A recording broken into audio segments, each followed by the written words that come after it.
एक पुरानी कहानी है ओडिपस की। एक शहर था थेब्स। वहां के राजा और रानी को एक बेटा पैदा हुआ। एक ऐसा शहजादा जिसके पैदा होते ही पेशन गोई की गई कि ये बड़ा होकर अपनी माँ से शादी करेगा। ओरेकल ने कहा ये बच्चा बड़ा होगा, पहले अपने बाप को मारेगा और उसके बाद अपनी माँ से शादी कर लेगा। उन्होंने उस बच्चे को मारने का फैसला किया, लेकिन हालात ने उस बच्चे को छोड़ दिया। एक दूसरा राजा उसको गोद लेता है और ओडिपस अपनी एक नई जिंदगी शुरू करता है। उसको पता नहीं था कि उसका पास्ट क्या है, कौन सी पेशन गोइयां उसके बारे में की गई थी। अपने असल सच से अनजान ओडिपस एक दिन रास्ते से जा रहा था और एक शख्स के साथ उसका झगड़ा हो जाता है।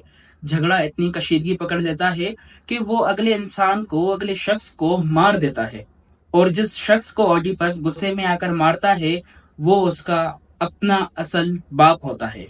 ओडिपस ने किंग लुइस को तो मार दिया, लेकिन उसको अपने असली सच के बारे में कुछ पता नहीं था। आगे चलकर वो थेब्स पहुंचा और वहां के लोग एक मॉन्स्टर फिनिक्स से बहुत परेशान थे।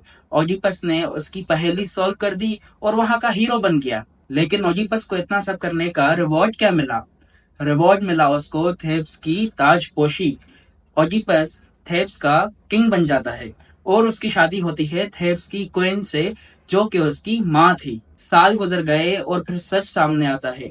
ओडिपस को पता चलता है कि जिस शख्स को उसने गुस्से में आकर मारा था, वो उसका बाप था, और जिस औरत से उसने शादी की है, क्वीन, वो उसकी माँ है।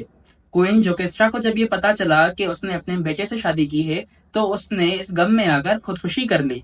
ये थी ओडिपस की कहानी।